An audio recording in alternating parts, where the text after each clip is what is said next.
நேற்று சாயங்காலம் ஒரு 5:30 மணி இருக்குங்க. எங்க ஸ்டேஷனுக்கு ஒரு கால் வந்துச்சு. அந்த கால்ல என்ன சொன்னாங்கன்னா, எங்க மாடு ஒண்ணு கடகால் பள்ளத்துல விழுந்துருச்சு. அத உடனே காப்பாத்தாங்கன்னு சொன்னாங்க. நாங்க சற்று தாமதிக்காம எங்க டீமோட கிளம்பி போனோம். நானும் அந்த கால்ல போய் அட்டெண்ட் பண்ணேன். அங்க போய் பார்த்தா எங்களுக்கு ஒரே ஷாக்குங்க. அது பார்த்தா நிறைய மாத கர்ப்பிணி பெண், அதாவது பெண்ணுன்னு சொல்றது நான் அந்த பசுமாட்ட சொல்றேன். எதா இருந்தாலும் பசுமாடும் ஒரு பெண் தானுங்க. அதை பார்த்தா எனக்கு ரொம்பவே ஷாக் ஆயிடுச்சுங்க. அந்த பசுமாடு குட்டி அந்த கன்று ஈன்ற டைம்ல இருந்துச்சு. நாங்க எப்படி அதை காப்பாத்தினோம் முழிச்சு போயிட்டு ஒரு நிமிஷம். அதுக்கப்புறம் டக்குனு யோசிச்சு என்ன பண்ணனா, ஃப்ரண்ட் பக்கத்துல எங்ககிட்ட இந்த ஒரு ஓசை வச்சு கட்டிட்டாங்க. அதுக்கப்புறம் அந்த கூட அந்த பொதுமக்கள் ஹெல்ப் பண்ணாங்க.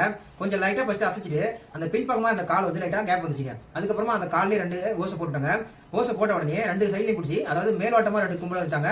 அந்த சைடுல பின்னாடி இருந்து நாங்களும் சப்போர்ட் பண்ணி இழுத்தாங்க. அதுக்கப்புறமா கிட்டத்தட்ட ஒரு 3/4 மணி நேரத்துக்கிட்ட போராடி அந்த மாட்டை காப்பாத்திட்டாங்க. காப்பாத்தின 1/2 மணி நேரம் கழிச்சு எங்களுக்கு ஃபோன் பண்ணாங்க. இந்த மாதிரி அந்த மாடு வந்து கன்று ஈண்டுச்சுங்கன்னு சொல்லிட்டு எங்களுக்கு ரொம்பவே தேங்க்ஸ் சொன்னாங்க. இது எப்படி ஒரு ஃபீல் கொடுக்கும் பாத்தீங்களா? இப்போ ஒரு மனுஷங்க வந்து இப்போ ஒரு 10 மாத கர்ப்பிணி பெண்ணை காப்பாத்திட்டு அவங்க குழந்தை பரிசு எப்படி ஒரு சந்தோஷம் கொடுக்குமோ அதே போல தாங்க இதுவும் ஈக்குவலானது. நன்றி, வணக்கம். எங்களை பாராட்ட நினைச்சீங்கன்னா கமெண்ட்ல ஒரு வாழ்த்துக்கள் மட்டும் சொல்லுங்க மக்களே. வணக்கம்.